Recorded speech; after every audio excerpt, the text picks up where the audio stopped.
তো সময়ের উপরে ভিত্তি করে, যেহেতু সময় সাময়িকই খুতবা হয়ে থাকে, আজকে কয়েকটা বিষয় নিয়ে খুতবার প্রয়োজন রয়েছে।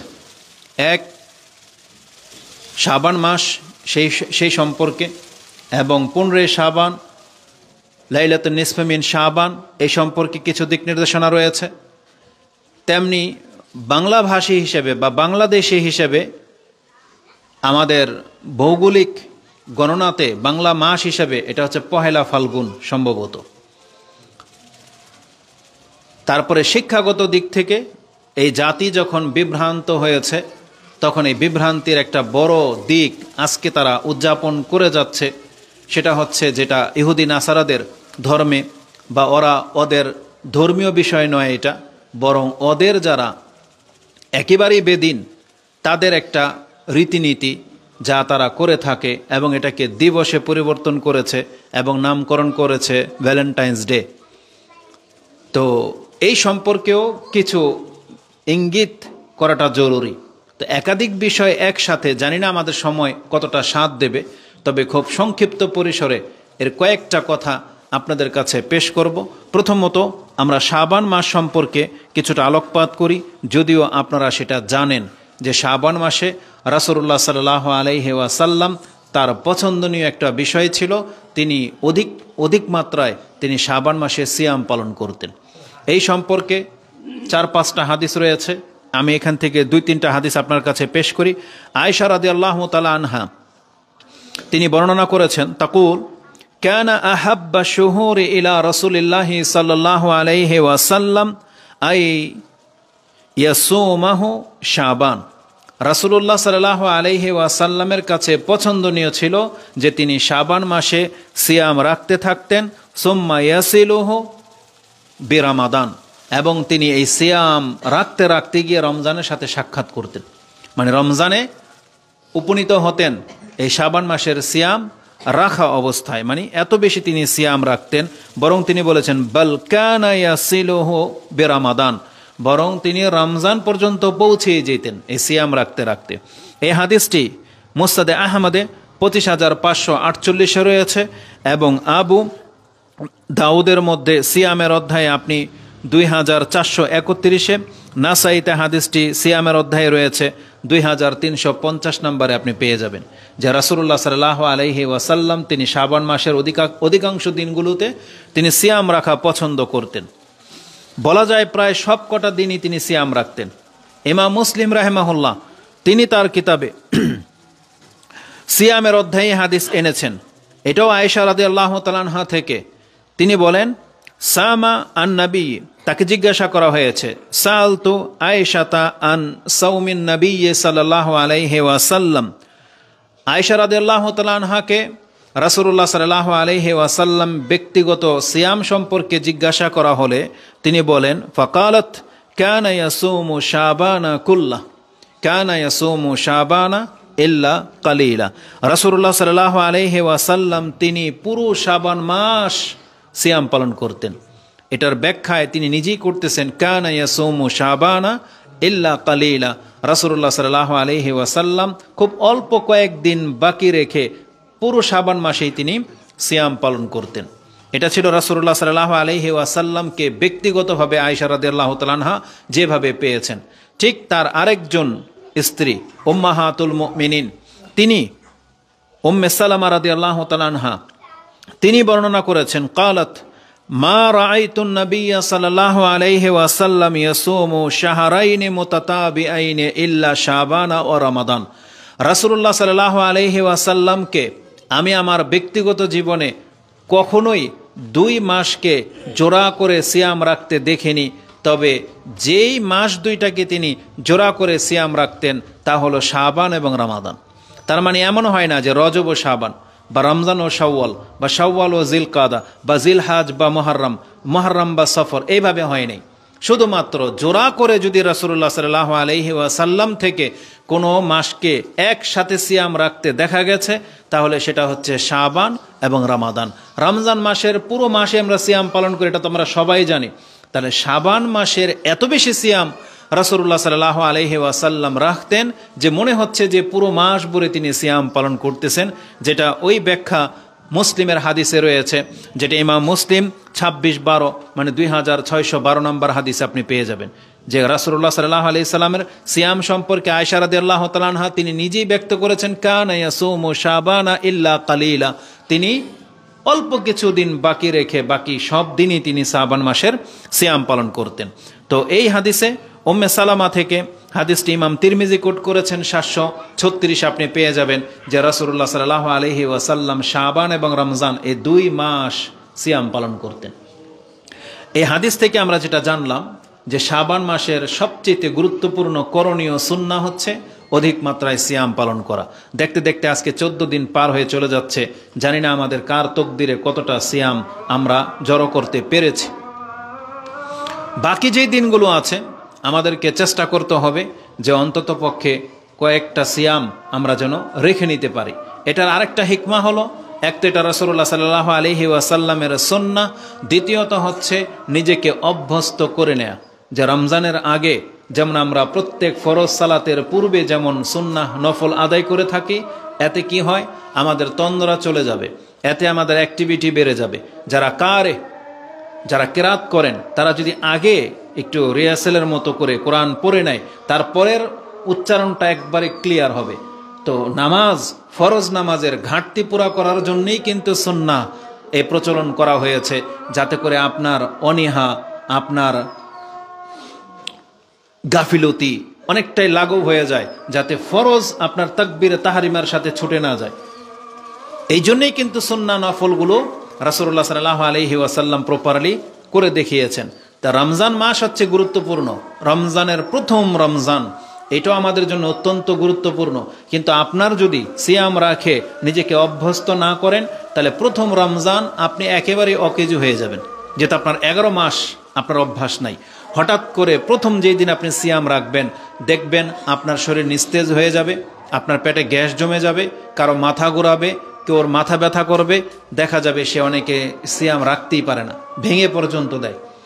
দ্বিতীয়ত হচ্ছে অনেকে আছে কষ্ট করে রাখে বটে, কিন্তু এ শুধুমাত্র সিয়ামটাই রাখে, কিন্তু অন্য কোনো নেকি দিয়ে সে নিজেকে আগে বাড়াতে পারে না। কারণ যেহেতু শারীরিকভাবে সে অসুস্থতা ফিল করে, সে চাইলেও 2 রাকাত সালাত বেশি পড়তে পারবে না, চাইলেই সে কোরআন পড়তে পারবে না, চাইলেই সে কারোর সাথে ভালো ব্যবহার করতে পারবে না, কারণ খিটখিটে মেজাজ হয়ে যাবে।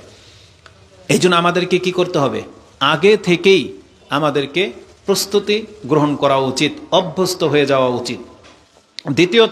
তৃতীয়ত আরেকটা কারণ হলো, আমাদের অনেকের মাঝে পাপের স্বভাব আছে। আমরা মিথ্যা বলি, আমরা হাসি ঠাট্টা তামাশা করি, আমরা অন্যকে ঠকাই, আমরা হয়তো মোবাইলে যা খুশি তা দেখি। তাহলে এই আচরণটা রমজান মাসেও হয়ে যাবে। এই জন্য এখন থেকে যদি আমরা আমাদের লাগামটাকে টেনে না ধরি, তাহলে দেখা যাবে যে রমজানের ফরজ সিয়াম থাকা অবস্থায় আপনি মোবাইলে ওগুলোই দেখতেছেন যেটা আপনি আজকে দেখতেছেন। এটা ওইটাই যেটা আপনার সব সময়ের অভ্যাস হয়ে যাবে। আর তখন কিন্তু আপনার এই খাদ্য আর পানি ছেড়ে দেওয়া, এই সিয়াম আল্লাহ কিন্তু ছুঁড়ে ফেলে দিবেন। কারণ রাসূলুল্লাহ সাল্লাল্লাহু আলাইহি ওয়াসাল্লাম বলেই দিয়েছেন, লাইসা আসিয়ামু মিনাল আকলি ওয়া শুরবি ফাকাত ইন্নামা সিয়াম আল্লাগুই ওয়ার রাফাস, মিনাল লাগুই ওয়ার রাফাস। কারণ লাগো এবং রাফাস, নোংরামি, হাসি ঠাট্টা তামাশা, মিথ্যা, এগুলোকে ছেড়ে দেওয়ার নাম হচ্ছে সিয়াম। আর এটা হুট করে হবে না। এই জন্য আপনাকে আগে থেকেই অভ্যাস করে নিতে হবে, প্র্যাকটিস করে নিতে হবে যে আমি আর মোবাইলে এগুলো দেখব না, আমি আর মিথ্যা বলবো না, আমি এই বদ অভ্যাসগুলো ছেড়ে দেব। কোরআন পড়ার অভ্যাস নাই, এখন থেকে 1 পৃষ্ঠা করে পড়া শুরু করে দেন, চর্চা শুরু করে দেন, যাতে রমজানে আপনি পুরো কনফিডেন্সের সাথে বা অ্যাক্টিভিটির সাথে আপনি নিজেকে রমজানে পেশ করতে পারেন। কারণ এই রমজান আমাদের জন্য অত্যন্ত গুরুত্বপূর্ণ বিষয়। তো মুহাম্মদুর রাসূলুল্লাহ সাল্লাল্লাহু আলাইহি ওয়াসাল্লাম তিনি সিয়াম রেখে রেখে রমজানে পদার্পণ করতেন, এটা আমরা আপনাদের কাছে পেশ করলাম। এছাড়া এমনিতে নফল সিয়ামের অনেক মর্যাদা রয়েছে। সিয়াম কেউ যদি সিয়াম রাখে, এমনিতেই সিয়াম রাখে, তার অনেক মর্যাদা আছে, যে কথাগুলো আপনারা রমজান মাসে শুনতে পাবেন। একটা হাদিস শুধু আমি আপনাকে আজকে এখানে পেশ করি, যে নফল সিয়াম রাখলে আপনার এর মর্যাদা কি হতে পারে। রাসূলুল্লাহ সাল্লাল্লাহু আলাইহি ওয়াসাল্লাম থেকে আলী ওয়ান আবি মালিক আল আশআরি, 2 জন সাহাবী থেকে এটা কোট করা হয়, কালা কালা নবী সাল্লাল্লাহু আলাইহি ওয়াসাল্লাম ইন্না ফিল জান্নাতি লা গুরাফ, নিশ্চয়ই জান্নাতে এমন একটা ঘর আছে, নিশ্চয়ই জান্নাতে এমন একটা ঘর আছে, তোরা যুহুরুহা মিন বুতুনিহা ওয়া বুতুনিহা মিন যুহুরিহা। ফাকালা আরব, ফাকামা আরব, একজন ব্যক্তি দাঁড়ালেন। ফাকালা লিমান হিয়া ইয়া রাসূলুল্লাহ, সেই ঘরটা কার, কার জন্য? যে যেই ঘরের ভিতর থেকে বাহির এবং বাহির থেকে ভিতর দেখা যায়। তার মানে একটা গ্লাস, আর জান্নাতের গ্লাস মানে দুনিয়ার কোনো গ্লাস না, কাচের ঘর, গ্লাস ফিটিং করা যে ইমারাতগুলো বানানো হয় তাতে দেখতে কত সুন্দর হয়, এটা আপনারা দুনিয়ার অনেক বিল্ডিংয়ে দেখেছেন। কিন্তু আল্লাহ সুবহানাহু ওয়া তাআলা আমাদেরকে জানিয়েছেন জান্নাতের যে গ্লাস, কাঁচ, এটা হবে রূপার। কিসের? জীবনে কোনোদিন ভাবতে পারেন যে রূপাকে পলিশ করে ক্রিস্টাল বানানো যায়? এখন পর্যন্ত এই টেকনোলজি পৃথিবীর মানুষ আবিষ্কার করতে পারে নাই। তারা বালুকে গালিয়ে ক্রিস্টাল তো বানাতে পেরেছে, কিন্তু রূপাকে ক্রিস্টাল এখনো বানাইতে পারে নাই।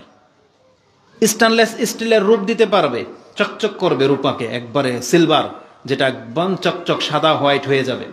কিন্তু আপনি একটা রূপাকে এমন পলিশ করেছেন যে এ পার থেকে ও পার দেখা যাবে, এটা এখন পর্যন্ত কেউ চোখে দেখে নাই, কিন্তু জান্নাতে সেটা হবে। তো রাসূলুল্লাহ সাল্লাল্লাহু আলাইহি ওয়াসাল্লাম বলেছেন যে জান্নাতে এমন একটা ঘর আছে যার ভিতর থেকে বাহির, বাহির থেকে ভিতর দেখা যাবে। তার মানে আপনি এই ঘরের ভিতরে থাকা অবস্থায় জান্নাতের পুরো দৃশ্য অবলোকন করতে পারবেন, বাইরের সব কিছু দেখতে পাবেন, কে যাচ্ছে কোথাও, কি করতেছে সব। তখন আশ্চর্য হয়ে জিজ্ঞাসা করা হয়েছিল, লিমান হিয়া ইয়া রাসূলুল্লাহ, এমন ঘরের মালিক কে হবে? তখন রাসূলুল্লাহ সাল্লাল্লাহু আলাইহি ওয়াসাল্লাম কয়েকটা কথা বলেছেন, যাদের চরিত্র এমন তারা পেয়ে যাবে সেই ঘরের মালিক। বলা হয়েছিল আ'আদ্দাল্লাহু লিমান, আল্লাহ এটাকে প্রস্তুত করে রেখেছেন ওই ব্যক্তির জন্যে, মান আলানাল কালাম আও লিনুল কালাম, বা বলা হয়েছে চারটা শব্দ আসছে, আলানাল কালাম, লিনুল কালাম, বা আতিয়াবুল কালাম, বা তিবুল কালাম। চারটাই আমি আপনার কাছে কোট করেছি। যার কথা হবে নরম, বা যার কথা হবে মিষ্ট, মানে ভদ্র ভাষায় কথা বলে সবসময়, এটা তার চরিত্র। যার কথা হলো নরম, লিন মানে হচ্ছে একবারে নরম, তাইয়েব মানে হচ্ছে উত্তম, তার মানে যে উত্তম নরম ভাষায় কথা বলে, এটা যার স্বভাব, এটা একটা গুণ। বলা হয়েছে আলান আল কালাম মানে অত্যন্ত নমনীয় ভাষায় যে কথা বলতে পারে। তারপরে হয়েছে ওয়া আদাম সিয়াম, যেই ব্যক্তি দায়মান মানে সিয়ামটাকে কন্টিনিউ রাখে, শুধু রমজান মাসের জন্য খাস না, প্রত্যেক মাসে কমপক্ষে সে 3টা সিয়াম রাখে, কমপক্ষে প্রত্যেক মাসে সে 3টা সিয়াম রাখে। মানে কোনো মাস তার সিয়াম ফাঁকা নাই, এমন হতে পারে কোনো সপ্তাহ তার সিয়াম ফাঁকা নাই, অন্তত পক্ষে যদি সপ্তাহে 2টা করেও সিয়ামও রাখে, সোমবার এবং বৃহস্পতিবার, তাহলে এই ব্যক্তি হচ্ছে আদামুস সালাম, আদামুস সিয়াম, যেই ব্যক্তি দায়মান সিয়াম রেখে যাওয়া ব্যক্তি। বা আরেকটা শব্দ হচ্ছে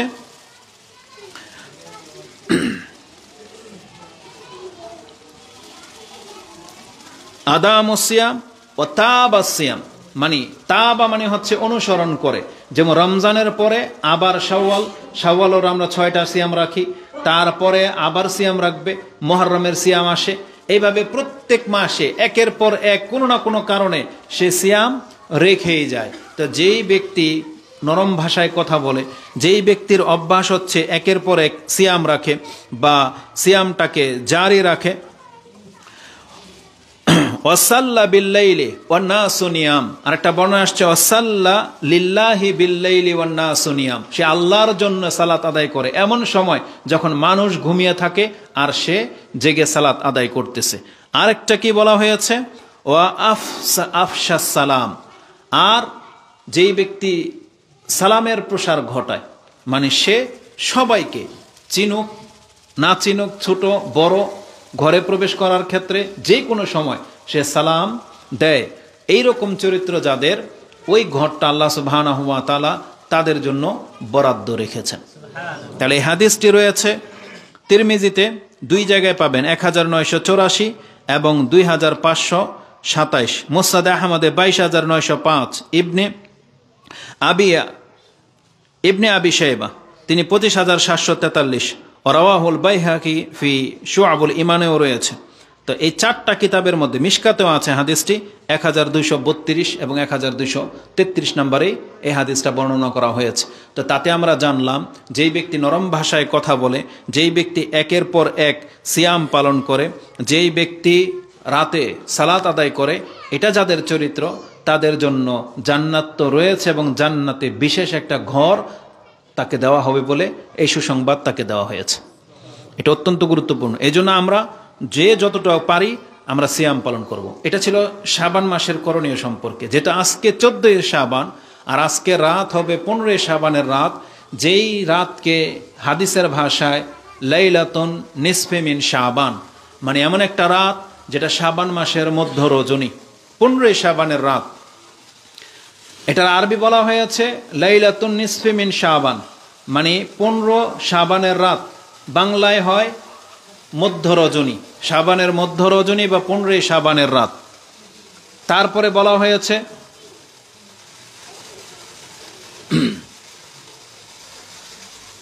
আরবির বাংলাটা এটাই, কিন্তু এই রাতটাকে আমাদের সমাজে ভিন্ন একটা নামে চিনে। তারা লাইলাতুন নিসফে মিন শাবান তো বলে না, বা 15 শাবানের রাত তো বলে না, বলে শবে বরাত। কি বলে? শবে বরাত। তো শব আল বারাত এই দুইটা শব্দই হচ্ছে ফার্সি। ফার্সিতে শব মানে হচ্ছে রাত, আর বারাত মানে হচ্ছে ভাগ্য। তাহলে ভাগ্য রজনী বলা হয়, এই 15 শাবানের রাতকে বলা হয় ভাগ্য রজনী।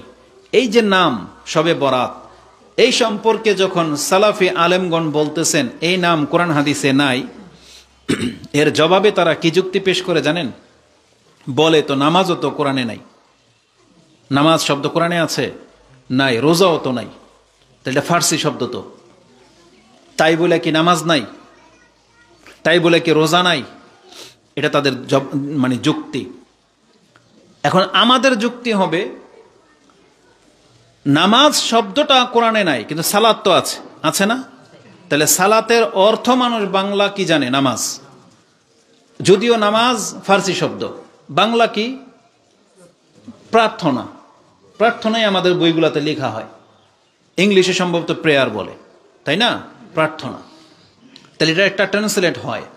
সিয়াম এটার ফার্সি হচ্ছে রোজা, তো বাংলায় উপবাস, কিন্তু এটা হিন্দুরা ব্যবহার করে বিদায় বাংলা ভাষায় এই ইবাদতের কোনো শব্দ তারা ভালো হয়তো আমাদেরকে দিতে পারেনি, কিন্তু ওই রোজাটাই থেকে গেছে।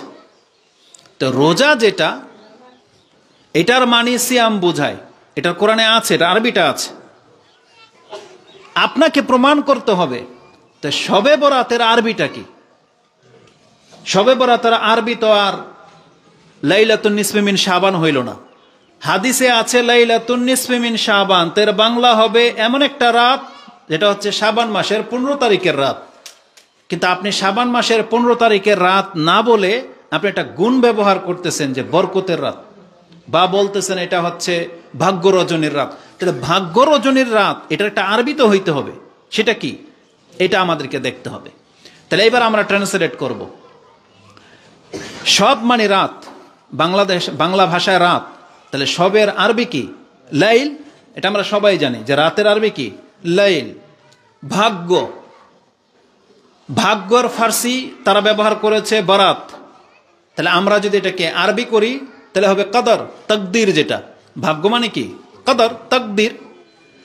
তাহলে ভাগ্য রজনী যদি বলেন আর এটাকে যদি আরবিকরণ করেন তাহলে এটার নাম হয় লাইলাতুল কদর। আর যখনই বলা হবে ভাগ্য রজনী হচ্ছে আরবিতে লাইলাতুল কদর, তাহলে লাইলাতুল কদর বলে তো একটা রাত আছেই, আমরা তো চিনি। বলেন তো সে রাতটা কোন রাত? মানে রমজান মাসে হয় নাকি শাবান মাসে হয়? তাইলে যখনই আপনি লাইলাতুল বরাত বলবেন, শবে বরাত বলবেন, এটার আরবি হলো লাইলাতুল কদর, যেটা হচ্ছে রমজান মাসে, এটা শাবান মাসে না। কিন্তু এই সূক্ষ্ম কথাটা, এই সাধারণ একটা কথা এই মাথা মোটা নির্বুধরা বুঝে না। মানুষকে, জাতিটাকে একবারে পুরো উল্টাপাল্টা করে রেখে দিয়েছে। এরা দলিলও বোঝে না, যুক্তিও বোঝে না। মানে আমার খুঁটা গাঁটছে তো গাঁটছেই, আমার বাপ দাদা যেটা করে গেছে তো করে গেছে, এটা ভুল হইল আমার, সঠিক হইল আমার।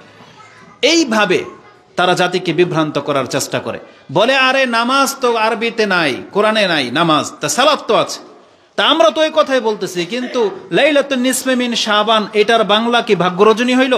এটার বাংলা তো হইল শাবান মাসের 15 তারিখের রাত। তাহলে এটা এমন খাস কি?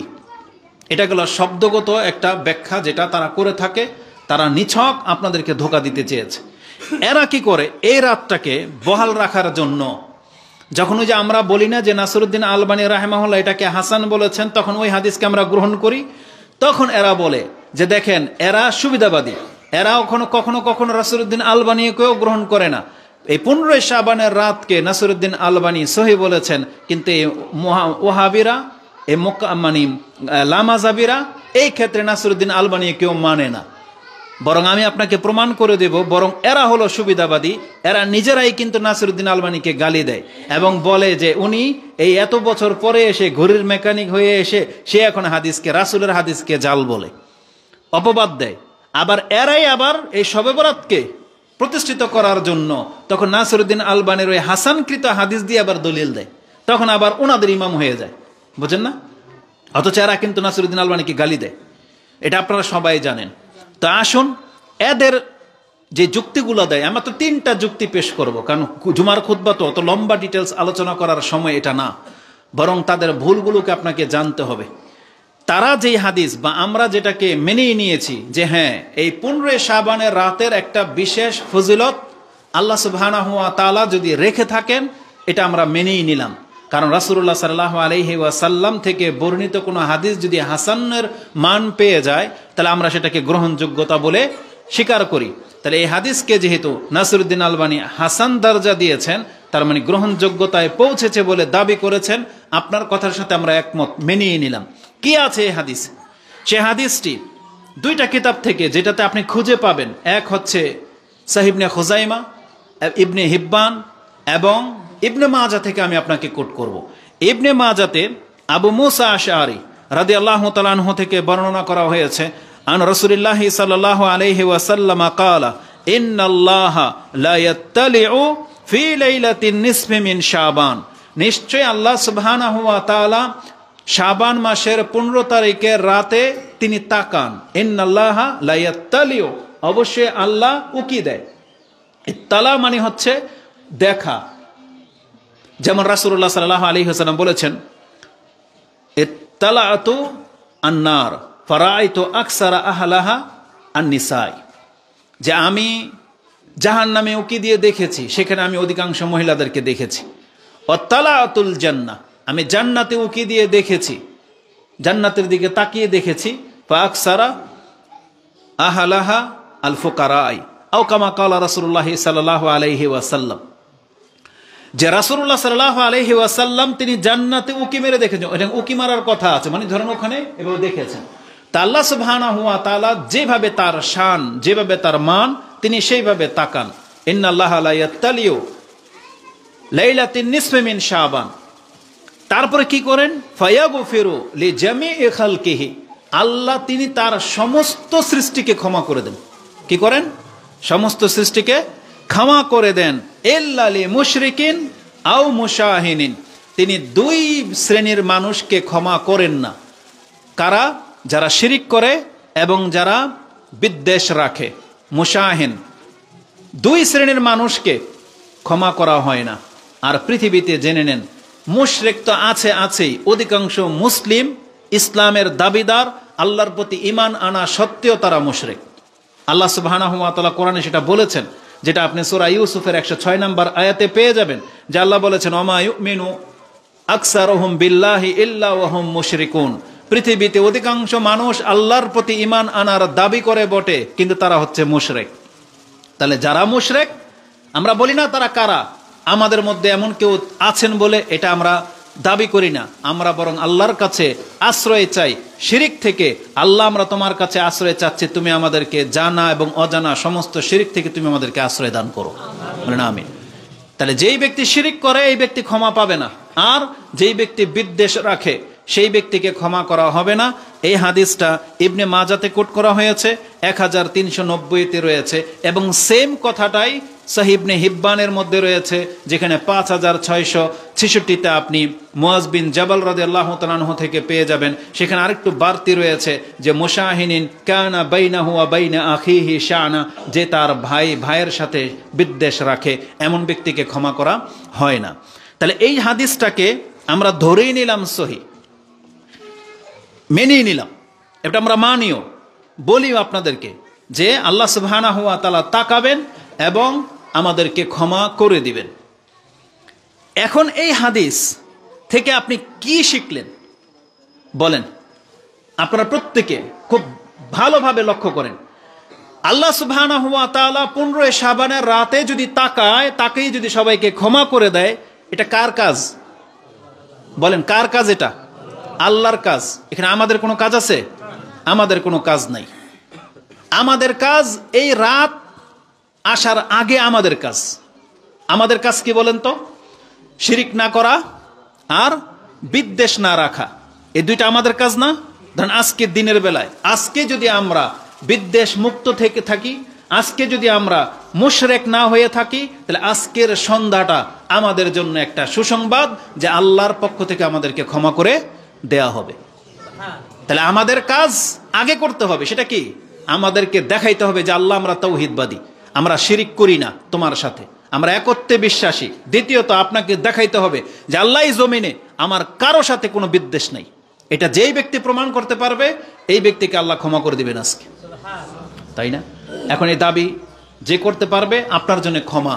এখানে কিন্তু আপনাকে সারা রাত জেগে থাকতে বলা হয় নাই, এখানে আপনাকে কবরস্থানে যেতে বলা হয় নাই, রুটি হালুয়া কিছু বানাইতে বলা হয় নাই, সিয়াম রাখার কথা নাই, কিচ্ছু নাই। শুধু আপনাকে বলা হয়েছে আপনি শিরিক মুক্ত থাকেন, বিদ্বেষ মুক্ত থাকেন। এই দুটো আপনার কাজ, আর আপনার রবের কাজ আল্লাহর পক্ষ থেকে ক্ষমা করে দেওয়া হবে। এই হাদিসের ভিত্তিতে আমরা এটা পেলাম। আপনি এখন প্রমাণ করবেন, তাহলে আপনি ওই যে হালুয়া রুটি এই হাদিসে কোথায় পেলেন? আপনি যে বানান কিসের ভিত্তিতে? ওটা আপনার কাছে প্রশ্ন। দ্বিতীয় জবাব আসেন, তারা বলে যে রাসূলুল্লাহ সাল্লাল্লাহু আলাইহি ওয়াসাল্লাম তিনি এই রাত্রে কবর জিয়ারত করেছেন, সেই জন্য তারা কবর জিয়ারত করে, লাইটিং করে। আমাদের নারায়ণগঞ্জের মনে করেন যে কবরস্থানগুলোর এমন করছে, যদি এখন, কারণ যেটা আমাদের নারায়ণগঞ্জের মেয়র ছিল শিয়া, একটা শিয়া আকীদাপন্থী মহিলা, আইবি, চিনেন সবাই তাকে, সে কিন্তু মূলত শিয়া, একেবারে চরম মাপের শিয়া। 5টা মসজিদ করেছে, তার মধ্যে একটা নাম হচ্ছে পাক পঞ্চাতন। পাক পঞ্চাতন বোঝেন? পাক তো বোঝেন, পাক মানে কি? পবিত্র। পাঁচ তন, তন এটাও আমি যদিও ফার্সি বুঝি না অত, কিন্তু অতটা তো ওই যে মিডিয়াতে দেখে দেখে তো কিছুটা বুঝি। মন, তন, ধন। ধন মানে হচ্ছে সম্পদ, মন মানে হচ্ছে যেটা ভিতরে থাকে, আর তন মানে হচ্ছে এই দেহ। তো পাঁচ তন, 5টা পবিত্র দেহ। এটা কাদের কাছে 5টা পবিত্র দেহ বলেন তো? শিয়ারা এটা বিশ্বাস করে 5-এ পঞ্চতন। কি সেটা? মুহাম্মদ সাল্লাল্লাহু আলাইহি সাল্লাম, ফাতেমা, আলী, হাসান, হোসাইন। কিন্তু এই মূর্খ মহিলাকে যদি জিজ্ঞেস করা হয় রাসূলুল্লাহ সাল্লাল্লাহু আলাইহি সাল্লামের মেয়ে কয়জন ছিল, এ বলতে পারবে না। কারণ যারা 5-এ পঞ্চতনে বিশ্বাসী, এরা হয়তো শুধু ফাতেমা রাদিয়াল্লাহু তাআলা আনহাকেই চেনে। রাসূলুল্লাহ সাল্লাল্লাহু আলাইহি ওয়াসাল্লামের যে ছেলেও ছিল, আরো মেয়েও যে ছিল, এই শিয়াপন্থীরা সেটা জানেও না মনে হয়, কারণ এরা শুধু ফাতেমা রাদিয়াল্লাহু তাআলা আনহাকেই চিনে। দ্বিতীয়ত রাসূলুল্লাহ সাল্লাল্লাহু আলাইহি ওয়াসাল্লামের হাসান হোসেন যেমন নাতি ছিল, তেমনি উমামা, জাইনাব রাদিয়াল্লাহু তাআলা আনহার ঘরের মেয়ে উমামা তো ছিল, কিন্তু জীবনে নামও শুনে নাই হয়তো যে রাসূলুল্লাহ সাল্লাল্লাহু আলাইহি ওয়াসাল্লামের একটা নাতনি ছিল যার নাম ছিল উমামা। আর আপনি জানেন যেমন হাসান হোসেনকে রাসূলুল্লাহ সাল্লাল্লাহু আলাইহি ওয়াসাল্লাম পছন্দ করতেন, ভালোবাসতেন, ঠিক উমামা রাদিয়াল্লাহু তাআলা আনহাকেও রাসূলুল্লাহ সাল্লাল্লাহু আলাইহি ওয়াসাল্লাম অনেক বেশি ভালোবাসতেন।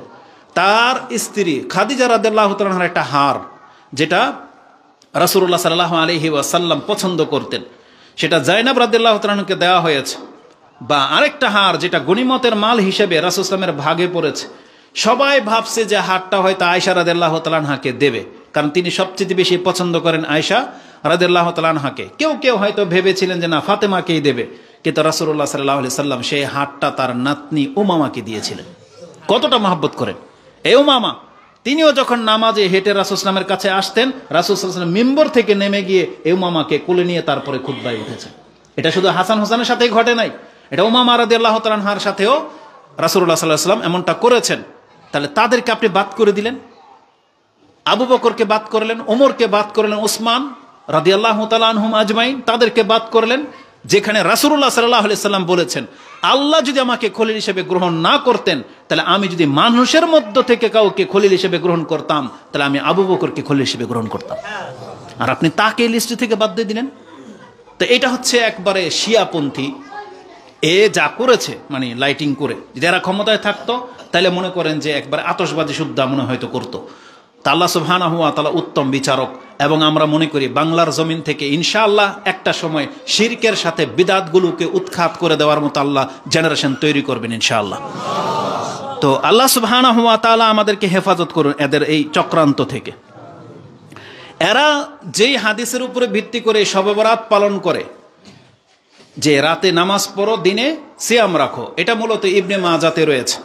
ইমাম ইবনে মাজা তিনি তার 1388তে এই হাদিস কোট করেছেন। আলী রাদিয়াল্লাহু তাআলা আনহু থেকে বর্ণনা করা হয়ে থাকে যে রাসূল এটা বলেছেন, যে তিনি কি বলেছেন, ইযা কানাত লাইলাতুন নিসফি মিন শাবান কুমু লাইলাহা ওয়া সুমু নাহারাহা, যখন 15 শাবানের রাত আসবে তখন তোমরা রাতে কিয়াম করবে এবং দিনে সিয়াম পালন করবে। কেননা ফা ইন্নাল্লাহা ইয়ানজিলু ফিহা লিগুরুবি শামসি ইলা সামাইদ দুনিয়া, এবং আল্লাহ সুবহানাহু ওয়া তাআলা বলেন আলা মিম মুস্তাগফিরিন লি ফাআগফির লাহু আলা মুস্তারজিকিন আরযুকাহু আলা মুবতালান ফাআফিয়াহু আলা কাযা হাত্তা ইয়াতলুল ফজর। মানে মাগরিবের পর থেকে আল্লাহ প্রথম আকাশে এসে ডাকতে থাকেন, কে আছো রিজিক চাও আমি তোমাকে রিজিক দেব, কে আছো বিপদে আছো আমি তোমার বিপদ মুক্ত করব, কে আছো তুমি আমার কাছে কিছু চাইছো আমি তোমাকে তা দেব। মানে যার যেটা প্রয়োজন আল্লাহ দেওয়ার জন্য আহ্বান করতে থাকেন ফজর পর্যন্ত। এই হাদিসের ব্যাখ্যা আমরা করব না। আসুন, এক তো হাদিস হচ্ছে জাল পর্যায়ের, নাসিরউদ্দিন আলবানী একটা হাকিকে বলেছেন যায়িফুন জিদ্দান, অত্যন্ত দুর্বল। আরেক বর্ণনায় আসছে মওদু, এই হাদিস হচ্ছে জাল হাদিস, তার মানে সহিহ নেই এই হাদিস, মওদু। এই হাদিসের দুই জায়গার মধ্যে বিচ্ছিন্নতা আছে, এবং এই হাদিসের দুইজন রাবী সম্পর্কে বলা হয়েছে এদেরকে আমরা চিনি না। মানে অজ্ঞাত ব্যক্তির থেকে এই হাদিস বর্ণনা করা হয়েছে, যে সনদের মধ্যে এটা বড় ত্রুটি, যার ফলে এটাকে গ্রহণযোগ্য হাদিস হিসেবে গ্রহণ করা যায় না, এটা তারা বলেছেন। কিন্তু আমরা তাদের জবাবটা একটু ভিন্নভাবে আপনাকে দিতে চেয়েছি।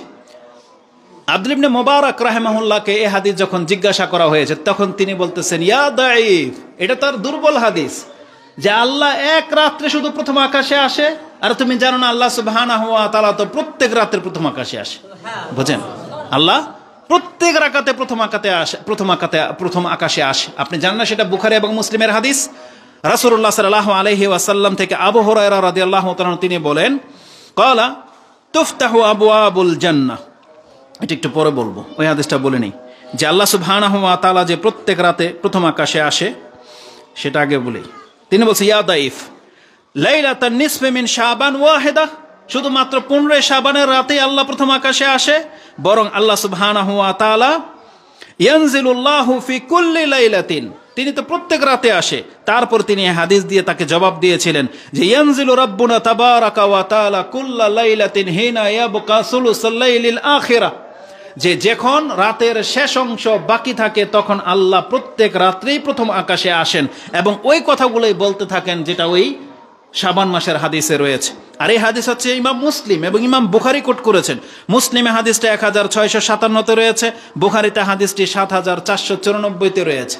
তাহলে যেই হাদিসে আছে যে প্রত্যেক রাত্রে আল্লাহ সুবহানাহু ওয়া তাআলা আসেন, সেটাকে আপনি এক রাত্রের জন্য খাস করে দেবেন, এটা এমন কি ব্যাপার? এটা গেল একটা। দ্বিতীয়ত আছে আল্লাহ সুবহানাহু ওয়া তাআলা যদি শাবান মাসের 15 তারিখের রাতে যদি আপনাকে ক্ষমা করে দেয়, তারা তো আবার যুক্তি খুব ভালো বোঝে। তারা কি যুক্তি দিতে পারে তার একটা যুক্তি আমি বলি। যেমন রাসূলুল্লাহ সাল্লাল্লাহু আলাইহি ওয়াসাল্লামকে জিজ্ঞাসা করা হয়েছে, আয়েশা রাদিয়াল্লাহু তাআলা তিনি বলেন যে লিমা তাসনা ইয়া রাসূলুল্লাহ, আপনি এমনটা কেন করেন? কারণ রাসূল যখন দাঁড়াতেন ইযা কামা মিনাল লাইলি হাত্তা তাতাফাত্তারা কাদামাহু, তার পা ফুলে যেত, বালিশ হয়ে যেত। তাকে জিজ্ঞাসা করা হয়েছে কাদ গাফারাল্লাহু লাকা মা তাকাদ্দামা মিন যামবিকা ওয়া মা তাআখার, ইয়া রাসূলুল্লাহ আপনার আগের পরের সব গুনাহ তো আল্লাহ মাফ করে দিয়েছেন, তাহলে আপনি কেন এত লম্বা সময় কষ্ট করে নামাজ পড়ে পা ফুলিয়ে দিচ্ছেন? তখন রাসূল কি বলেছেন? আফালা উহিব্বু আন আকুনা আবদান শাকুরা, যে আল্লাহ আমার সমস্ত পাপকে মাফ করে দিয়েছেন, তাহলে আমি কি শুকরগুজার বান্দা প্রমাণ করব না? এই জন্য আমি সারা রাত ভরে ভাবে সালাত আদায় করি। এটা যে শুকরিয়া স্বরূপ। হাদিস বুখারীতে আছে, মুসলিমে আছে। তাহলে এরাও হয়তো ওই যুক্তি পেশ করবে, আল্লাহ যেহেতু তার পক্ষ থেকে আমাদেরকে ওই রাত্রে ক্ষমা করে দেয়, তাহলে এই রাত্রে যদি আমরা জেগে থাকি তাহলে দোষ কি? যুক্তিটা খুব চমৎকার, তাই না? আসুন তাদের যুক্তি আমরাও জানি, তাদেরকে আমরা আরেকটা যুক্তি দিই। এটা অত্যন্ত চমৎকার একটা ব্যাপার। যেই দাবিটা আপনি করলেন এক রাত সম্পর্কে, এই শবে বরাতের রাতে, আমি আপনাকে যদি প্রমাণ করে দিতে পারি যে ওই একই কাজ আল্লাহ প্রত্যেক সোমবার আর প্রত্যেক বৃহস্পতিবার দিন করে থাকেন, বলেন জানেন কিনা সেটা? রাসূলুল্লাহ সাল্লাল্লাহু আলাইহি ওয়াসাল্লাম থেকে ইমাম মুসলিম হাদিস কোট করেছেন যে তিনি বলেছেন, তুফতাহু আবওয়াবুস সামা, আকাশের দরজাগুলো খুলে যায়, তুরাদু আমালুন নাস ইয়াউমাল ইসনাইনি ওয়া ইয়াউমাল খামিস।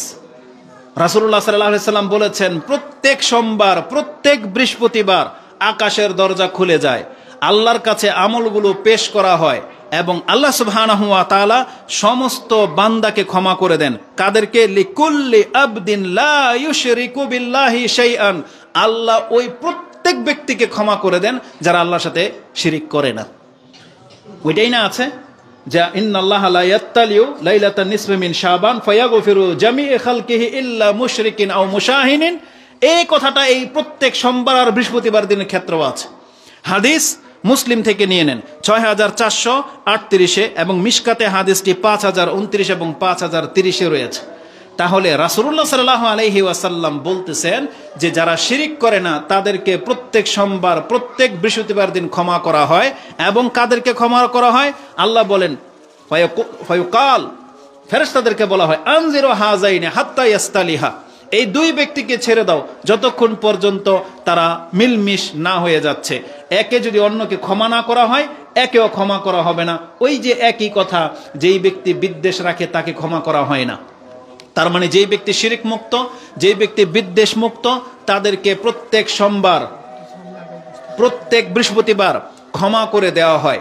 তাহলে সোমবার আর বৃহস্পতিবার যখন ক্ষমা করে দেওয়া হয়, এবার আপনারা তো প্রমাণ করে দেখান তো। এদিকে এদিকে তাকান, এটা কিন্তু জুমার খুতবা চলতেছে, কি সমস্যা? এইদিকে এদিকে তাকান, যেটা কিছু করতে হবে এটা বলতে হবে, এটা আমি বলবো। তাহলে আপনি বলতেছেন যে 15 শাবানের রাতে আল্লাহ ক্ষমা করে দেয় বিদায় আমরা রাত জেগে থাকি, কোনো অপরাধ না। আমি যদি এখন আপনাদেরকে বলি, তাহলে ওই কাজটা মুসলিমের হাদিস দিয়ে যেটা প্রমাণিত, তা সোমবার দিন আপনি রাত জাগেন না কেন? বৃহস্পতিবার দিন আপনি রাত জাগেন না কেন? শবে বরাতের রাতে যে কাজগুলো আপনি করেন, তাহলে সোমবার বৃহস্পতিবার দিন আপনি সেটা কেন করেন না? এটা হচ্ছে আপনাদের কাছে প্রশ্ন। কেন? কারণ তখন মজা লাগা ছুটে যাবে। যেমন রাসূলুল্লাহ সাল্লাল্লাহু আলাইহি ওয়াসাল্লাম সুন্নাহ পালন করতে একটু কষ্ট হয়, তাই না? যেমন রাসূলুল্লাহ সাল্লাল্লাহু আলাইহি ওয়াসাল্লামের এরা একদিন জন্মদিবস পালন করে, একদিন, অথচ রাসূলুল্লাহ সাল্লাল্লাহু আলাইহি ওয়াসাল্লাম তিনি বছরে 52 দিন জন্মদিন পালন করতেন। 52 দিন। বছরে কয়দিন পালন করতেন? 52 দিন। কারণ বছরে সোমবার কয়টা আসে? জুমার দিন যেমন 52টা আসে, সোমবার দিনও 52টাকে 53টা আসে, তাই না? তাহলে আপনি একদিন পালন করবেন মানে, রাসূল তো জন্মদিন 52 দিন পালন করতো বছরে। আপনি করে দেখান, ও তখন আপনার হাওয়া বেরিয়ে যাবে। কারণ তখন আর এত মজা লাগবে না। এই জন্য আপনারা সিয়াম তো রাখেন না, ওই ফুল দিয়ে ওই পীরকে সাজিয়ে নিয়ে এসে তখন একদিন মিলাদ পরে জিলাপি খায়, ঢোল ডাল তবলা বাজিয়ে তারা জন্মদিন পালন করে। অথচ রাসূলুল্লাহ সাল্লাল্লাহু আলাইহি ওয়াসাল্লামের সুন্নাহ হলো তিনি জন্মদিন পালন করতেন সিয়াম রেখে। তাকে জিজ্ঞাসা করা হয়েছে, সুয়েলা রাসূলুল্লাহ সাল্লাল্লাহু আলাইহি ওয়াসাল্লাম আস-সাওমুল ইসনাইন, সোমবার দিন আপনি কেন সিয়াম রাখেন? তখন রাসূল বলেছেন, যাকা ইয়াউমুন উলিদতু ফি ওয়া উনজিলা আলাইয়া ফি, এটা হচ্ছে এমন দিন যেই দিনে আমি মুহাম্মদ জন্মগ্রহণ করেছি এবং এই দিনই আমাকে নবী করা হয়েছে। এই জন্য রাসূল সাল্লাম শুকরিয়া স্বরূপ সোমবার দিন সিয়াম পালন করতেন। তার মানে দেখেন, নবীদের সাথে তাদের অনুসারীদের কাদের মিল? যারা সিয়াম রাখে। কিন্তু যারা ভণ্ড, যারা প্রতারক, যারা মিথ্যুক, তারা নবীদের আদর্শকে নেয় না, তারা ভিন্ন কিছু নেয়। যেমন আপনাকে এটা সংকেত দিয়ে দিই, মূসা আলাইহিস সালাম মুহররমের যেই তারিখে বিজয় লাভ করেছিলেন, ফেরাউনকে যে ডুবিয়েছিলেন, মূসা আলাইহিস সালাম সেই দিনটাতে কিভাবে শুকরিয়া আদায় করতেন বলেন? কারো জানা থাকলে বলেন। সিয়াম পালন করতেন। কিন্তু পরবর্তী ইহুদিরা কি করেছিল? তারাও রাসূল সাল্লাল্লাহু আলাইহি ওয়াসাল্লামের যুগ পর্যন্ত সিয়াম রাখার প্রমাণ পাওয়া যায়। রাসূল সাল্লাল্লাহু আলাইহি ওয়াসাল্লাম মদিনায় যখন আসছে, দেখছে যে তারাও সিয়াম পালন করে। বলছে, কেন তোমরা সিয়াম পালন করো? তারা বলেছিল, ইয়াউমুন আজিম, যালিকা ইয়াউমুন হাযা ইয়াউমুন আজিম, এটা হচ্ছে মহান দিন। নাজ্জাল্লাহু মূসা ওয়া কাওমা ফাসামা মূসা শুকরান লিল্লাহ ওয়া নাহনু নাসুম।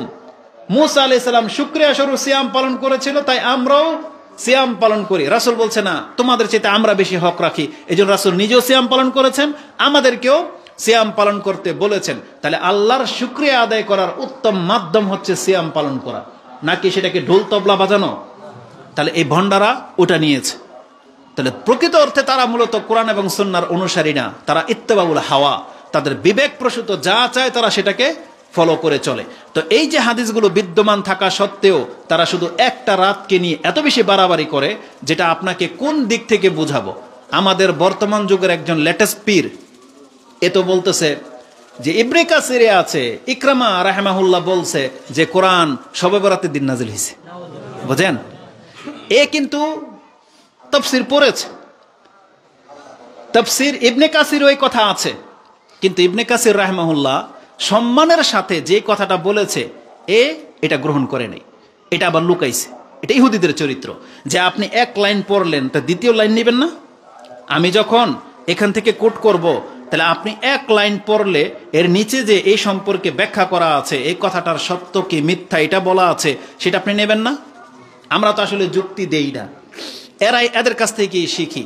ওই যে বলতেছে যে ডাক্তারি বই পাইছে, তো বলতেছে যে পেট ফুলা রুগীর লোহা গরম করে পাছায় ছ্যাক লাগাইতে হবে, কিন্তু পিসটা উল্টায় নাই, এখানেই শেষ, তার পড়ালেখা শেষ। ঠিকই সে এই কাজটা করছে। এখন রুগীর অবস্থা খুব খারাপ, পরে আবার বই খুললা পিসটা উল্টায় দেখে রুগী যদি গবাদি পশু হয়। বুঝেন, তো এই কথাটা না পড়ে যখন ও লোহা গরম করে লাগিয়ে দিয়েছে, এখন তো বুঝিনি রেজাল্টটা কি হইতে পারে। তো এরা হচ্ছে ওই টাইপের লোক। এরা ইবনে কাসির থেকে নিয়েছে এই কথা সত্য যে ইকরামা রাহিমাহুল্লাহর একটা মত আছে, যে তার মত যে কোরআন নাজিল হয়েছে শাবান মাস, এটা তার মত। কিন্তু এই মতকে পেশ করে ইবনে কাসির রাহিমাহুল্লাহ কি মন্তব্য করেছেন সেটা একটু শুনেন। অনেক লম্বা হয়ে যাবে কথা আজকে, তো আরেকটা ফাইল থেকে দেখায় আপনাকে। আপনি কি কথা বোঝেন?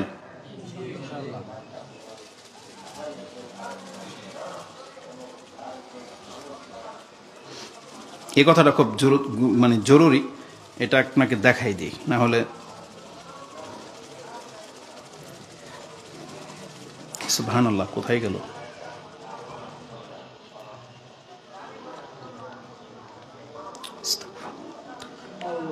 কানা বাইনাহু ওয়া বাইনা আখিহি শাহনা।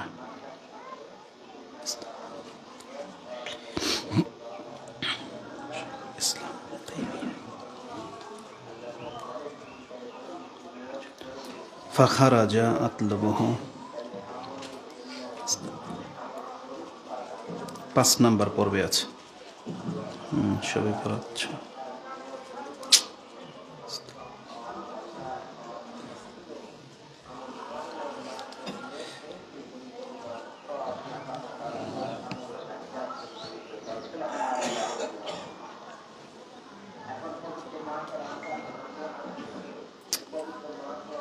আচ্ছা, একটু পরে এটা বেরোবে, আমি পড়তে পড়তে এটা আসবে ইনশাআল্লাহ, সামনেই আসবে। তো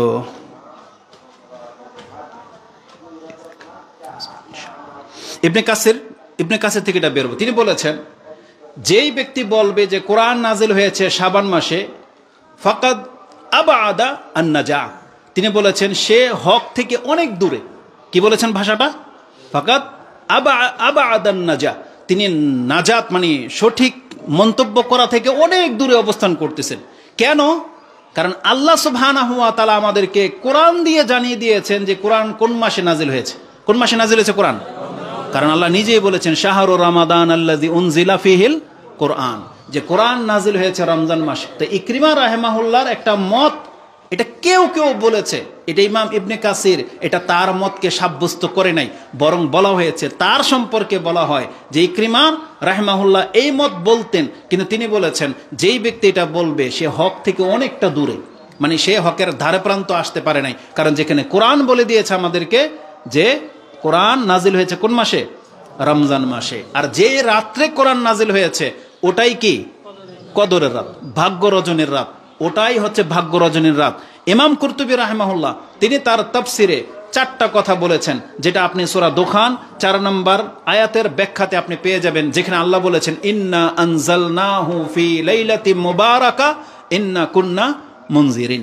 আল্লাহ সুবহানাহু ওয়া তাআলা বলেছেন আমি এই কোরআনকে নাজিল করেছি এক বরকতময় রাতে। এই যে দেখেন এক বরকতময় রাতে, আমি আশ্চর্য হয়ে গেছি। আপনি ওই মাযাবিদের এই বক্তব্যগুলো দেখেন চ্যানেল আয়ের মধ্যে, এটিএন বাংলার মধ্যে তাদের যে কথাগুলো আছে তাতে মিলিয়ে দেখবেন, তারা এই সূরা দুখানের একটা আয়াতের এই টুকরাটা বলে ইন্না আনজালনাহু ফি লাইলাতিন মুবারাকা। এই যে দেখছেন লাইলাতুল মুবারাকা মানে বরকতময় রাত, কোনটা? বলতে শবে বরাত। এই যে বরকতময় রাত আল্লাহ বলল, কিন্তু এখানে আলোচনা কিসের চলতেছে? কোরআন নাজিল হওয়ার। কারণ কোরআন নাজিল হওয়া সম্পর্কে ইন্না আনজালনাহু, এই যে আল্লাহ যে বলেছেন আমি একে নাজিল করেছি, হু এই যমিরটা কিসের? এই হুটা হচ্ছে কোরআনের হু। আল্লাহ বলছে ইন্না আনজালনাহু, আমি এটাকে নাজিল করেছি। কখন? এমন এক রাতে, লাইলাতিন মুবারাকা, যে রাতটা হচ্ছে বরকতময় রাত। এই একই আয়াতকে আল্লাহ সুবহানাহু ওয়া তাআলা কদরের সূরার মধ্যে এইভাবে বলে নাই ইন্না আনজালনাহু ফি লাইলাতিল কদর। তাহলে লাইল পর্যন্ত ঠিক আছে, তারপরের শব্দটা আছে মুবারাকা, আর কদরের মধ্যে আছে কদর, তাহলে একই তো কথা। ইমাম কুরতুবী রাহিমাহুল্লাহ এই আয়াতের তাফসিরে তিনি উল্লেখ করেছেন যে এই রাতের 4টা নাম। কয়টা নাম? 4টা। কি কি? লাইলাতুল কদর, লাইলাতুল মুবারাকা, যে নাম দুটা কোরআন দ্বারা সাব্যস্ত, এবং এই সূরাগুলোর মধ্যে যে কথা ব্যক্ত করা হয়েছে তাতে তিনি আরেকটা নাম উল্লেখ করেছেন, সেটা হচ্ছে লাইলাতুস সাক, মানে ইয়াউমুস সাক বলা হয়েছে। সদ সাক, সাক মানে হচ্ছে যে এটা চেক পাস করার রাত, মানে বাজেট পাস করার রাত। এবং এই রাত্রে আরেকটা নামকরণ করা হয়েছে লাইলাতুল বারাআত, এই রাতটা হচ্ছে মুক্তির রাত। তার মানে আল্লাহ সুবহানাহু ওয়া তাআলা অসংখ্য মানুষকে এই রমজান মাসে মুক্ত করে না প্রত্যেক রাতে? তাহলে কদর রাত্রে অসংখ্য মানুষকে আল্লাহ সুবহানাহু ওয়া তাআলা মুক্ত করেন এবং ওখানে ভাগ্য লিপিবদ্ধ করা হয়। এই জন্য ওই রাতটাকে লাইলাতুস সাক বলা হয়েছে। এই 4টা নাম হলো লাইলাতুল কদরের, কিন্তু এরা ওই 4টা নামের মধ্য থেকে একটা লাগিয়ে দিয়েছে এই শবে বরাতকে। আরেকটা পয়েন্ট শুধু উল্লেখ করব, কারণ যেহেতু অনেক লম্বা হয়ে যাচ্ছে, আরেকটা পয়েন্ট শুধু উল্লেখ করব, কবর জিয়ারতের বিষয়টা, তারপরে আজকের বক্তব্য শেষ করে দিব। তারা বলে যে এই রাত্রে রাসূলুল্লাহ সাল্লাল্লাহু আলাইহি ওয়াসাল্লাম কবর জিয়ারত করেছেন। হাদিস কোথায় আছে? বলতেছে হাদিস মুসলিমে আছে। দেখেন হাদিস মুসলিমে আছে বলেছে, ইবনে মাজাতে আছে। তো তারা হাদিস যেটা ইবনে মাজা থেকে পেশ করে সেটা আমি আপনার কাছে পেশ করি। আয়েশা রাদিয়াল্লাহু তাআলা আনহা তিনি বলেন ফাকাততু রাসূলুল্লাহ সাল্লাল্লাহু আলাইহি ওয়াসাল্লাম ইয়াওমান, কোন এক রাতে আমি রাসূল সাল্লাল্লাহু আলাইহি ওয়াসাল্লামকে হারিয়ে ফেললাম। তার মানে আমার বিছানায় দেখি রাসূল নাই। তখন তিনি বললেন ফাখারাজতু আতলুবু, আমি তাকে খোঁজার জন্য বেরোলাম। ফাইজা হুয়া বিল বাকি, তিনি বাকি কবরস্থানের মধ্যে তাকে পেলাম। রাফিউন রাসাহু ইলাস সামা, তিনি আকাশের দিকে মাথা উঁচু করে আল্লাহর কাছে দোয়া করতেছেন, মানে কিছু বলতেছেন।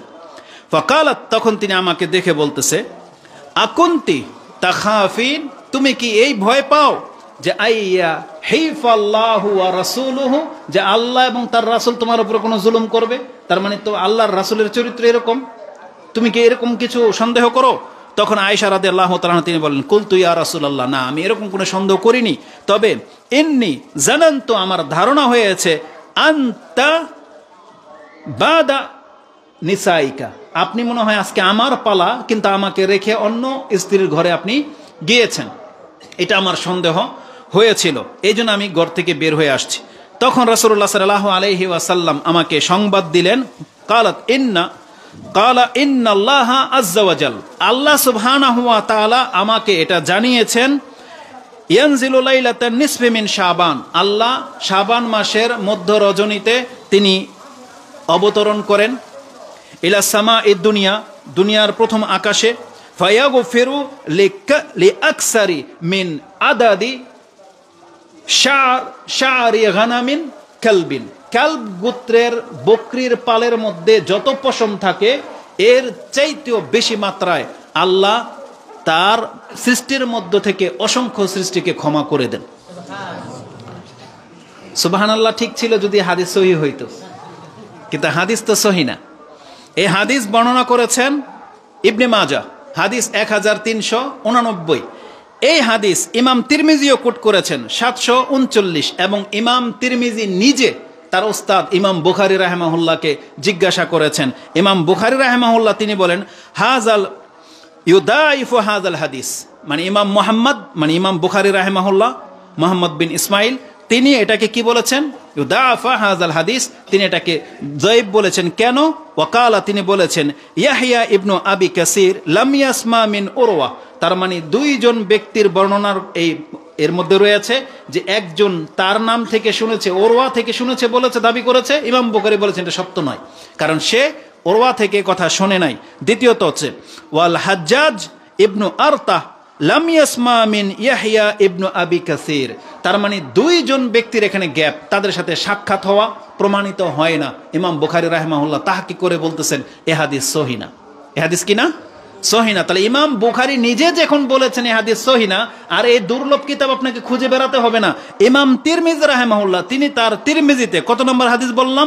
739 মধ্যে তিনি হুকুম লাগিয়ে দিয়েছেন যে হাদিস সহিহ না। তারপর আপনি কবর জিয়ারত করবেন। দ্বিতীয়ত হচ্ছে এই হাদিসের জবাব আমি আপনাকে সহিহ হাদিস দিয়ে দিব, কারণ শুধু যুক্তিতে কাজ চলে না, দলিল লাগবে। রাসূলুল্লাহ সাল্লাল্লাহু আলাইহি ওয়াসাল্লাম শুধু ওই শাবান মাসের 15 তারিখে রাতেই কবর জিয়ারতে যান নাই, বরং আপনাকে প্রমাণ করে দেব যে রাসূলুল্লাহ সাল্লাল্লাহু আলাইহি ওয়াসাল্লাম প্রত্যেক রাত্রি কবরস্থানে যেতেন, প্রত্যেক রাতে। এই মর্মে স্পষ্ট হাদিস রয়েছে, ইমাম মুসলিম কোট করেছেন আয়েশা রাদিয়াল্লাহু তাআলা আনহা থেকে। আয়েশা রাদিয়াল্লাহু তাআলা আনহা তিনি বলেন কালাত কানা রাসূলুল্লাহ সাল্লাল্লাহু আলাইহি ওয়াসাল্লাম কুল্লামা কানা লাইলাতুহা মিন রাসূলিল্লাহ সাল্লাল্লাহু আলাইহি ওয়াসাল্লাম, যখনই রাসূলুল্লাহ সাল্লাল্লাহু আলাইহি ওয়াসাল্লামের ভাগে আমার রাত আসে তখন তিনি আমার কাছে আসেন, এবং আমার কাছে থাকা অবস্থায় যতগুলো রাত তাকে আমি পেয়েছি প্রত্যেক রাতে ইয়াখরুজু মিন আখিরিল লাইলি ইলাল বাকি, রাসূল সাল্লাল্লাহু আলাইহি ওয়াসাল্লাম সব সময় তাহাজ্জুদের সময়, মানে রাতের শেষ অংশে তিনি বাকি কবরস্থানে যেতেন, এবং সেখানে গিয়ে তিনি দোয়া করতেন এই ভাষায় ফায়াকুল আসসালামু আলাইকুম দারা কওমি মুমিনিন, হে মুমিনদের দ্বার, মানে ঘরগুলো, তোমাদের উপরে সালাম বর্ষিত হোক। ওয়া আতাকুম মা তুআদুনা গাদান মুআজ্জালান, গতকালকে তোমাদের সাথে যে ওয়াদা করা হয়েছিল আজকে সেটা বাস্তবায়িত হয়ে গেছে। তার মানে আমাদের সবার সাথে আজকে কি ওয়াদা করা হচ্ছে? যে আমরা কালকে থাকবো না, মানে একদিন আমাদেরকে মরতেই হবে। তাহলে যেদিন আমরা মরে যাব ওই দিন এটা বাস্তবায়ন হবে কিনা? তার বলছে তোমাদের সাথে যে ওয়াদা করা হয়েছিল গতকালকে আজকে এটার বাস্তবায়ন হয়ে গেছে, মুআজ্জালান মানে তোমাদের মৃত্যু হয়ে গেছে। ওয়া ইন্না ইনশাআল্লাহু বিকুম লালাহিকুন, আর অবশ্যই খুব শীঘ্রই আমরাও তোমাদের সাথে এসে মিলিত হব। এটা তিনি কবরবাসীর উদ্দেশ্যে বলতেন। তারপরে বলতেন আল্লাহুম্মা গফির লি আহলি হাযিহিল গারকাদ, আল্লাহুম্মা গফির লি আহলি বাকিল গারকাদ, আল্লাহ তুমি এই কবরস্থান, বাকি কবরস্থানের মৃতদেরকে আল্লাহ তুমি মাফ করে দাও। এটা রাসূলুল্লাহ সাল্লাল্লাহু আলাইহি ওয়াসাল্লাম কবে করেছিলেন? বলেন কবে করেছিলেন এই দোয়া? প্রত্যেক রাতে। তার মানে প্রত্যেক রাতে এটা রাসূল সাল্লাল্লাহু আলাইহি ওয়াসাল্লামের স্বভাব ছিল, এটা তার রাসূলুল্লাহ সাল্লাল্লাহু আলাইহি ওয়াসাল্লামের এটা আমল যে তিনি এই মৃতদের জন্য দোয়া করতেন। আর হাদিস ইমাম মুসলিম কোট করেছেন জানাজার অধ্যায়, হাদিস হচ্ছে 2145, 2145। তারপরও আপনি দ্বিধা করেন, তাহলে আপনি জান না? আমরা তো এটাই দাবি করি যে প্রত্যেক দিন আমাদেরকে কবরস্থানে জিয়ারত করা উচিত। আমাদের বাপ মা এই মাটির নিচে শুয়ে আছে, আপনি হয়তো বছরে জীবনে একবার যান না, অথচ সে হক রাখে যে প্রত্যেক তাহাজ্জুদের সময় ফজরের আগে গিয়ে তার কবরটা একবার জিয়ারত করে আসেন, তাকে সালাম দিয়ে আসেন, তার জন্য দোয়া করে আসেন। ইনশাআল্লাহুল আজিজ বাংলার জমিনে আমি এরকম দৃশ্য দেখি নাই, তবে আমরা একটা প্রকল্প হাতে নিয়েছি। আমাদের প্রজেক্ট ইনশাআল্লাহ কবরস্থানটাকে আমরা ওইভাবে পরিবর্তন করে দেব, এইভাবে মানে প্রস্তুত করব যে আপনি রাতে 3টা বাজে গেলেও আপনার অন্তরে কোনো ভয় থাকবে না, ইনশাআল্লাহ আপনি কবর জিয়ারত করতে পারবেন। আমরা সেই আদলেই একটা কবরস্থান গড়ার চেষ্টা করব, সেখানে একটা দুব্বা গাছ জন্মাইতে দেব না ইনশাআল্লাহ। একবারে মদিনার মতো নিট অ্যান্ড ক্লিন থাকবে, সেখানে সব রকমের ব্যবস্থা থাকবে, যেখানে গেলে আপনার ভয় লাগবে না, যেখানে গেলে তালা লাগানো থাকবে না। আপনি আপনার বাপ মার যদি থেকে থাকে কবর, সেখানে জিয়ারত করতে পারবেন। এটা হইতে হবে, কারণ কবর জিয়ারতের সুন্নত তরিকাই হইল রাতের শেষ অংশে গিয়ে জিয়ারত করা, যেটা রাসূলুল্লাহ সাল্লাল্লাহু আলাইহি ওয়াসাল্লামের প্রতিদিনের আমলে পাওয়া যায়। কিন্তু আমরা এই হতভাগা মুসলিম যারা তাদের হুজুরদের কারণে গুমরা হয়েছে, তারা যায় কবরস্থান জিয়ারত করতে ঈদের দিন সকালে। কবে যায়? ঈদের দিন সকালে, ওই জুমার দিন বিকালে, অথচ যেই সম্পর্কে কোনো বর্ণনা পাওয়া যায় না। অথচ আয়েশা রাদিয়াল্লাহু তাআলা আনহা তিনি বলতেছেন, রাসূলুল্লাহ সাল্লাল্লাহু আলাইহি ওয়াসাল্লাম যখনই আমার পালা পড়তেন, তিনি প্রত্যেক রাতের শেষ অংশে গিয়ে বাকি কবরস্থানে গিয়ে তিনি দোয়া করতেন। আর কি স্পষ্ট বর্ণনা আপনাদের প্রয়োজন? আলা কুল্লি হাল, যতগুলো কথা বলেছি ভুল ভ্রান্তি হলে আল্লাহর কাছে ক্ষমা চাচ্ছি, সঠিক হলে এটা আপনাদেরকে মানতে আমরা বাধ্য করব, যে আপনি এই কথাটা মানতে বাধ্য, কারণ কোরআন হাদিসের কথা মানতে আমরা প্রত্যেকে বাধ্য। আকুলু লিকাউলি হাযা আস্তাগফিরুল্লাহ লি ওয়া লাকুম ওয়া লিসাইরিল মুসলিমিন ফাস্তাগফিরু ইন্নাহু হুয়াল গফুরুর রহিম।